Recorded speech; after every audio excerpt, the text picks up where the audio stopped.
മഴ പുറത്ത് ഭയങ്കര മഴ. ഞാനീ കോട്ടെടുക്കാനും മറന്നേ. കുറച്ചേരം ഇവിടെ നിന്നോട്ടെ. പുറത്ത് വല്ല ഇടിവിട്ടുണ്ട്, അകത്തോട്ടിരിക്കുക. ഇല്ല, കുഴപ്പമില്ല. ശരിയാ, നല്ല മിന്നലുണ്ട്. അകത്തോട്ടിരിക്കുക അല്ലേ?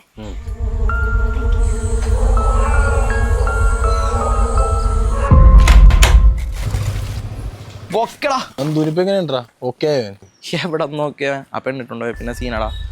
ഇപ്പൊ ഏതെങ്കിലും പെണ്ണിനെ കണ്ടേ ഞാൻ എൻ്റെ സ്നേഹിനെന്ന് പറഞ്ഞ ഒച്ചപ്പാടും ബഹളവും ഒരുമാതിരി സൈക്കോ സ്വഭാവമാണ്. എങ്ങനെയായിരുന്നു ചെക്കനാണ്? ഇതിലോട്ടെ നടക്കണം.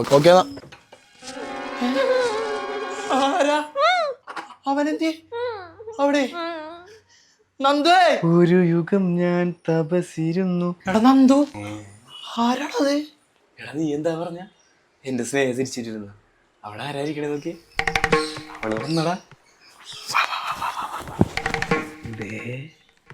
എടാ നീ എന്തി കാണിക്കണ? ഇത് സ്നേഹമൊന്നല്ല മാർക്കോ.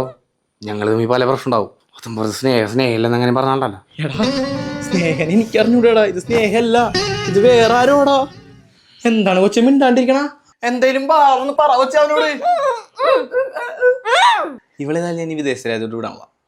അവളുടെ വീട്ടിൽ നല്ല പ്രഷറുണ്ട്, അതാണ് ഞാൻ കിട്ടിയിട്ടേക്കണം. എങ്ങനെയുണ്ട്? പാല് തിളച്ചു. ഞാൻ ഓഫ് ചെയ്തിട്ട് വരാം. മാർക്കോ അഴിച്ചുവിടല്ലേ? അവളെ ഓടിക്കളയും കേട്ടാ. അഴിച്ചുവിടല്ലേ? എന്നെ പൊന്നേട്ടാ, മഴ കാരണം ഞാനൊന്ന് കയറി നിന്നതാ. അന്നേരം ഇങ്ങനെ എന്നോട് പറഞ്ഞു ഇടിവെട്ടൊക്കെ അല്ലേ ഉള്ളിൽ കയറി നിൽക്കുക. ഞാൻ ഉള്ളിൽ കയറിയപ്പോ ഇങ്ങനെ എന്നോട് പറഞ്ഞു ഇങ്ങനെ എന്തോ വലിയ മെജീഷ്യനാണ്, മാജിക് ആൻസറാന്ന് പറഞ്ഞിട്ട് ഈ കസേര കയറ്റിയിരുത്തി എന്നെ കെട്ടിട്ടേട്ടാ. എന്റെ പൊന്നുമോളെ ഓടി രക്ഷപ്പെട്ടാ. അയ്യോ അത് പറ്റൂല. അതെന്ത്? ആ കേട്ട കയ്യിൽ എന്താ കീ? അതെന്തിനാ അവന്റെ കൊടുത്താ? ഒരു മാജിക് കീ വെച്ച് കാണിച്ചാലോ പറഞ്ഞപ്പോ ഞാൻ കൊടുത്തു. പൊന്നു പാൽക്കുപ്പി ആരെന്ത് പറഞ്ഞാലും വിശ്വസിക്കണോട്ടാ. ചേട്ടാ എങ്ങനെയെങ്കിലും എന്ന് അഴിച്ചുവിടും, ഞാൻ എങ്ങനെയെങ്കിലും ഓടി രക്ഷപ്പെട്ടോളാം. അതെ, വണ്ടിയുടെ താക്കോലും വണ്ടിയൊക്കെ ഞാൻ കൊണ്ടുവന്ന് തരാട്ടാ. എന്തിപ്പോ ഒരു മെച്ചൂരിറ്റി